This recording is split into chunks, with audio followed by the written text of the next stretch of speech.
CPMൻ്റെ രാഷ്ട്രീയ ദാരിദ്ര്യമാണ് ഇന്ന് നമ്മൾ പാലക്കാട് CPMൻ്റെ ജില്ലാ സെക്രട്ടറി അദ്ദേഹത്തിൻ്റെ നാവിൽ നിന്ന് കേട്ടത്.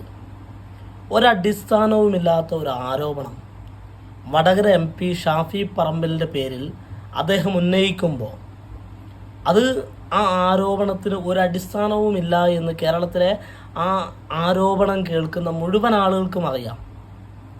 അത്തരത്തിലുള്ള ആരോപണങ്ങളുമായിട്ട് CPMൻ്റെ ആളുകൾ നേതാക്കന്മാർ വരുമ്പോൾ ഞങ്ങൾക്ക് ചോദിക്കാനുള്ളത് വളരെ ലളിതമായിട്ടുള്ള ചോദ്യമാണ്.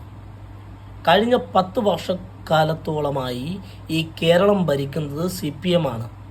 ഈ 10 വർഷക്കാലത്തോളം നിങ്ങൾ നേടിയ നേട്ടങ്ങളെ, ഭരണ നേട്ടങ്ങളെ ചൂണ്ടിക്കാണിക്കാനില്ലാത്തത് കൊണ്ടാണോ നിങ്ങൾ ഇന്ന് ഇത്തരത്തിൽ ഞങ്ങളുടെ ശക്തരായ ജനകീയ പിന്തുണയുള്ള യുവ നേതാക്കൾക്കെതിരെ ഒരടിസ്ഥാനവുമില്ലാത്ത ആരോപണങ്ങൾ മാത്രം ഉയർത്തിപ്പിടിച്ചുകൊണ്ട് മുന്നോട്ട് വരുന്നത് എന്നാണ്?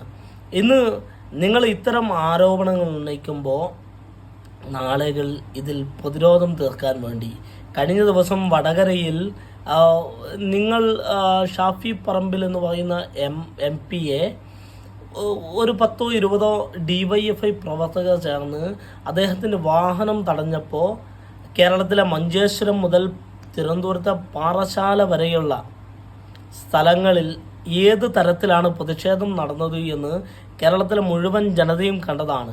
അത്തരത്തിൽ പ്രതിഷേധം വരുമ്പോൾ നാളെ ജില്ലാ സെക്രട്ടറി സുരേഷ് ബാബുവിൻ്റെ നേർക്ക് അത്തരത്തിൽ കേരളത്തിലെ പാലക്കാട് ജനത പ്രതികരിക്കുമ്പോൾ അതിൻ്റെ ഉത്തരം പറയാൻ വേണ്ടി, അതിൻ്റെ മറുപടി പറയാൻ വേണ്ടി കോൺഗ്രസ് ബാധ്യസ്ഥരാവില്ല എന്ന് മാത്രമാണ് CPMൻ്റെ നേതൃത്വത്തോട് ഞങ്ങൾക്ക് ഈ കാര്യത്തിൽ പറയാനുള്ളത്. ഇന്നേ ദിവസത്ത് ചർച്ച ചെയ്യേണ്ട വേറെ പല വിഷയങ്ങളുമുണ്ട്. നമ്മൾ മനസ്സിലാക്കേണ്ടത് ഇന്ന് നടന്ന ഒരു പ്രധാനപ്പെട്ട കാര്യമെന്ന് പറയുന്നത് CPMൻ്റെ തൃശ്ശൂർ ജില്ലയിലെ AC മൊയ്തീൻ എന്ന് പറയുന്ന അവരുടെ അനിഷേധ്യനായ ഒരു നേതാവ് കണ്ണൻ എന്ന് പറയുന്ന CPMൻ്റെ ജില്ലാ സെക്രട്ടറിക്കെതിരെയും കഴിഞ്ഞ ദിവസങ്ങളിൽ വന്ന ഒരു ശബ്ദ സന്ദേശമുണ്ട്.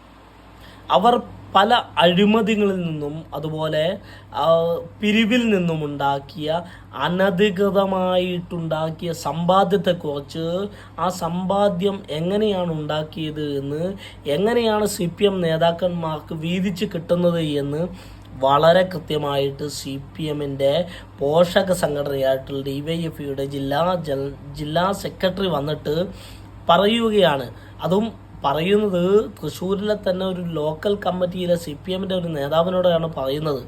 ആ ഒരു ശബ്ദ സന്ദേശം ലീക്കായപ്പോൾ ആ ശബ്ദ സന്ദേശത്തിനകത്ത് ഒരറ്റത്ത് നിൽക്കുന്ന DYFIയുടെ ജില്ലാ സെക്രട്ടറിയെ ഇന്നലെ CPM നടപടിയെടുത്ത് മാറ്റി നിർത്തി സസ്പെൻഡ് ചെയ്തിരിക്കുകയാണ്.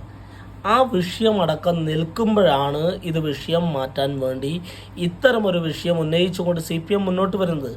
ഈ വിഷയം ഉന്നയിച്ചുകൊണ്ട് മുന്നോട്ട് വരുമ്പോൾ ഞങ്ങൾക്ക് വീണ്ടും പറയാനുള്ളത്, ഈ ആരോപണത്തിന് മറുപടിയായിക്കൊണ്ട് സാധാരണ കോൺഗ്രസ് പ്രവർത്തകർ പ്രതികരിക്കുമ്പോൾ ആ പ്രതികരണത്തിന് കോൺഗ്രസ് മറുപടി നൽകാൻ ബാധ്യസ്ഥരാവില്ല എന്ന് മാത്രം പാലക്കാട് ജില്ലാ സെക്രട്ടറി മനസ്സിലാക്കിയാൽ മതി.